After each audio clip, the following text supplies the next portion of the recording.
Yun, meron po tayo ritong Hyundai Accent. Pwedeng mangyari sa Kia at Hyundai. Common issue nila.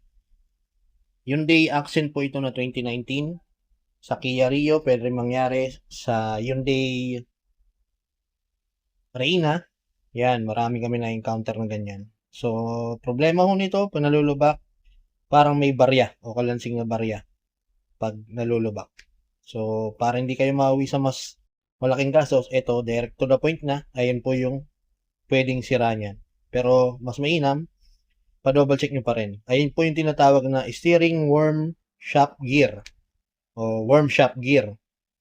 So, ayan yung common issue niya. So, marami na po kami na-encounter nito, kagaya ng Kia, Hyundai, pero pwedeng mangyari sa lahat ng sakyan. Ang pinagkaiba lang nila, yung sa kanya is na papalitan ng mismong worm shaft gear lang. So, yung pyesa na yon is dala ni sir kasi sa amin pwede po mag-provide kayo, pwede namang kami. Tapos dito, kung magdi-DIY kayo, hindi ko po mare-recommend dahil maselan po i-DIY to.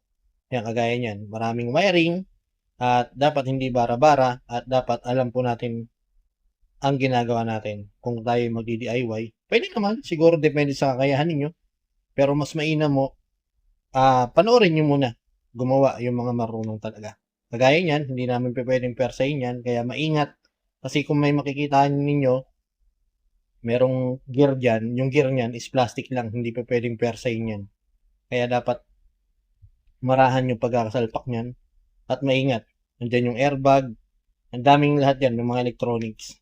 So, after magawa yan, syempre, nag-live data tayo para makalibrate natin o makuha natin yung mismong sentro ng manubela.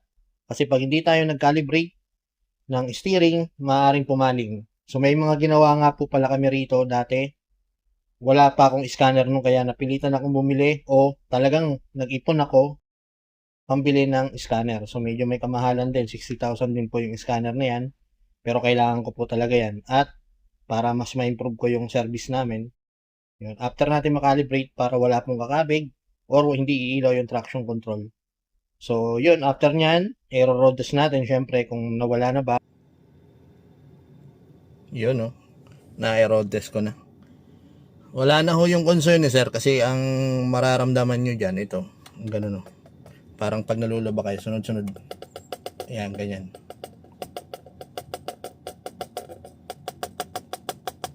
O yung iba ho nagpapagawa sa amin,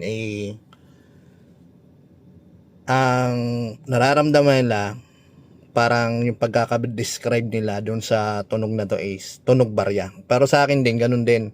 Para may kasamang kalansing na lagotok. So pagka ganun, issue ng ano to, ng accent, Reina. So yun. Ito na, solve na. I-align na lang ho ito. Tapos ayun, huwag kalimutan, i-calibrate.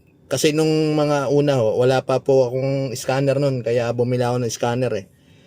So, ayun. Mahal nga lang talaga yung scanner pero kailangan ko po talaga yun. Nasa 60,000 din yung scanner. So, para makalibrate. Ayan. Kasi nung mga ginagawa namin dati, may nagpagawa sa amin, pinapakalibrate pa nila sa iba. Ngayon kasama na ho rito. All in na. May kinakalibrate namin diretso. So ayan, pag naka-ano po kayo ng ng ganyan. Pwede po kasi, alam niyo nangyayari diyan.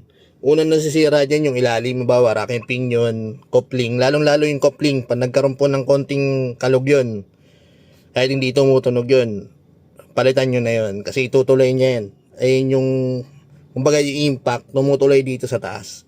Kaya unang-unang nasira dyan, Kia, tsaka Hyundai, yung coupling, pagka kumalog na po ng konti yun, kahit wala pang lagotok yun, o mas malakas na yung kalog, unahin nyo pong palitan yun kasi idadamay niya po talaga yan. Kumbaga mula sa taas, papunta rito mula sa baba, punta rito sa taas. So ito, problem solved na. Pagka meron po kayong pwede kayong mag-message sa akin sa Facebook. Search nyo lang, Tireman PH. May number po doon. At kung paano kayo magpapa-schedule. Okay?